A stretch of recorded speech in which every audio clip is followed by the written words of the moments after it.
Haa kabajamtoota hordoftoota maatii Tutoriyaal akkam nagaa fayyaa keessanii warroonni chaanaalii kanaaf haarawaa taatan chaanaalii maatii Tutoriyaal jedhu subscribe godhaa.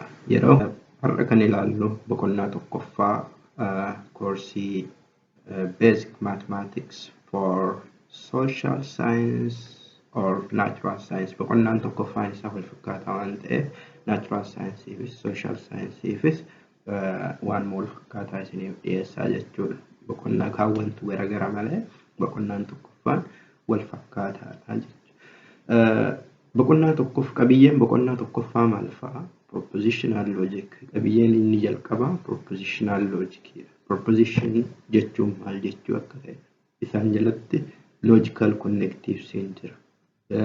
Compound proposition jechuun maal jechuu akka ta'e akkasumas compound proposition yookaan tautology ta'a yookaan contradiction ta'a kan jedhu ilaallaa jechuudha qabiyyee tokkoffaa irratti. Qabiyyeen lammaffaa waa'ee open proposition fi quantifiers.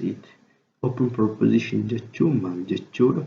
Quantifiers jechuun immoo maal jechuudha kan jedhu ilaallaa jechuudha. Qabiyyeen inni sadaffaadha. Arguments and validity. Argument jechuun maalidha? Yookaan argumentiin valid ta'a yookaan invalid ta'a kan jedhu ilaallaa jechuudha. Akkasumas dhumarratti set theory waa'ee set ilaallaa jechuudha. Set jechuun maal jechuu akka ta'e description of set, set operation kanneen ilaallaa jechuudha. Okay. Har'a kan ilaallu waa'ee hiikaa propositionii fi akkasumas fakkeenya propositionii ilaalla jechuudha. Proposition jechuun maal jechuu akka ta'e akkasumas fakkeenyota propositionii ilaallaa jechuudha. Proposition yookiin statement. Proposition kana maal jechuu dandeenya? Statement jechuu ni dandeenya. Proposition is a sentence. Proposition maalidha? Sentence. It is a sentence which has a truth value. Sentence maalidha? Sentence truth value qabutu maal jedhama? Sentence truth value qabutu maal jedhama? Proposition jedhama jechuudha. Truth value jechuun maal jechuudha? Wanti tokko truth value kan nu jennu maal yoo ta'edha? Yoo dhugaa yookiin soba garuu lamaanuu kan hin taane ta'e maal jedhama? Truth value jennaan. Kanaafuu himni dhugaa yookiin soba jechuu dandeenyu himni akkasii sun maal jedhama? Proposition jedhama. Hima fedhe haa ta'u dhugaa yookiin soba yoo kan jechuu dandeenyu ta'e maal jedhama? Proposition jedhama jechuudha. Sentence which is in the form of sentence in the form of question, commands, and exclamation is not proposition. Sentencing bifa gaafiitiin, bifa ajajaatiin, akkasumas exclamation jechuun bifa raajeffannootiin dhufe maal ta'u? Propositionii hin ta'u. Himni bifa gaafiitiin fakkeenyaaf maqaan kee eenyu yoo jedhe dhugaa yookiin soba jechuu dandeenya? Hin dandeenyu. Ka'i fakkeenyaaf ka'i jechuun maali? Ajaja. Ka'i taa'i. Kunniin maal ta'uu hin danda'u? Dhugaa yookiin soba jechuu hin dandeenyu. Ka'i yoo jenne fakkeenyaaf dhugaa jechuu dandeenya? Hin dandeenyu. Soba jechuu dandeenya? Hin dandeenyu. Kanaafuu himni bifa gaafiitiin, bifa ajajaatiin akkasumas bifa raajeffannaatiin dhufe maal hin ta'u? Propositionii hin ta'u jechuudha.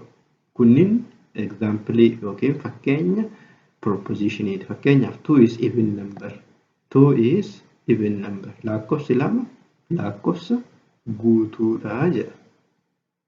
Lakkoofsa guutuu jechuun maal jechuudha? Lakkoofsa yoo lamaaf hirame hafteen isaa duwwaa ta'utu maal jedhama? Even number jennaan. Kanaafuu 2 yoo lamaaf hirre meeqa ta'a? Tokko ta'a miti. Kanaafuu hafteen isaa 0dha. Kanaafuu 2 is even number maalidha? Truudha jechuudha. 2 is even number is true. Dhuga. A triangle has 4 sides. Triangleen saayidii 4 qaba. Tiraangil jechuun maali? Rog-sadeedha. Rog-sadee roga 4 qaba jedha. Kuni maali? Soba. Kanaafuu himni dhugaa yookiin soba jechuu dandeenyu maal jenneerra propositionidha. Kanaafuu a triangle has 4 sides. Himni jedhu maalidha? Propositionidha jedha. Inni sadaffaa fakkeenyi sadaffaa Jeneraal Waaqoo Guutuu died in a Nairobi hospital.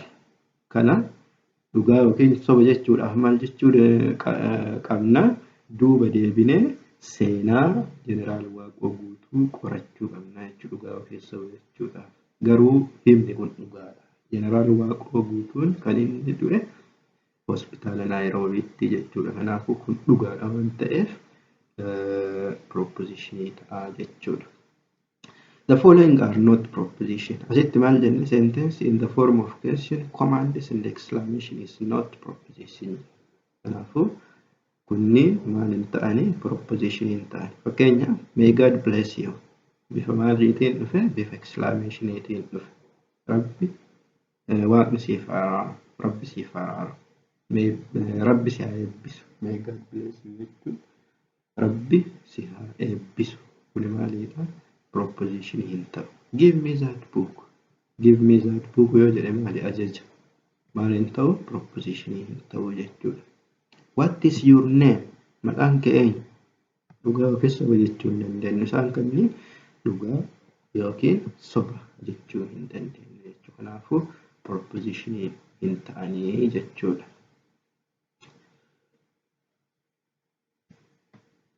Okay. In the definition of proposition, it does not mean that we must always know the truth value, what the truth value is. Proposition hima tokko proposition yookiin proposition miti jechuu yoo fakkeenyaaf jechuudha. Dhugaa yookiin soba jennee adda baasuun dirqamaa miti. Hima sanirra yookaan akka dhugaa yookaan akka soba ta'uu waan beekamuuf jechuudha. Fakkeenyaaf Jeneraal Waaqoo Guutuu died in a Nairobi hospital. Kan jedhu maali? Propositionidha. Maaliif yoo hospitaala Naayiroobiitti kan du'u ta'e maal ta'a? Dhugaa ta'a. Yoo achitti kan du'e ta'e immoo maali? Soba ta'a. Kanaafuu lamaan keessaa tokko jechuudha. Kanaafuu truth value isaa beekuun dirqamaa miti. Hima sanirraayyuu dhugaa yookiin soba akka ta'e hubachuu dandeenya waan ta'eef jechuudha. We do not know whether it is true or false, but it is true or false, not both. Dhugaa yookiin soba ta'uu isaa hin beeknu. Garuu Jeneraal Waaqoo Guutuun akka hospitaala Naayiroobiitti du'e waan dubbisee argeef dhugaadha. Kanaafuu namni hin beekne dhugaa yookiin soba jechuu hin danda'u. Soba jechuu hin danda'u. Maaliif history isaa qoratee beekuu qaba waan ta'eef jechuudha. Every proposition has a truth value, namely true, which is denoted by T, false denoted by F. Proposition kamiyyuu truth value qaba. Yoo dhugaa ta'e maali? Maaliin bakka bu'aa? Taayiidhaan bakka bu'aa. Yoo soba ta'e immoo faayin bakka bu'aa jechuudha. Kanaaf dura jalqabumayyuu propositionii ta'u himni tokko propositionii ta'uudhaaf truth value qabaachuu qaba. Yoo truth value qabaate immoo yoo dhugaa ta'e T'iidhaan bakka bu'a. Yoo soba ta'e F'iin bakka bu'aa jechuudha. Har'aaf asumarratti dhaabna. Yeroo itti aanu waa'ee logical connectives ilaalla. Warri chaanaalii kanaaf haaraa taatan chaanaalii kana subscribe godhaa. Hiriyoota keessaniif akkasumas share godhaa. Yoo jaalattan like godhaa. Komentii illee naaf barreessaa. Waan isiniin galle yoo qabaattan komentii irratti naaf barreessaa. Nagahaaf naaf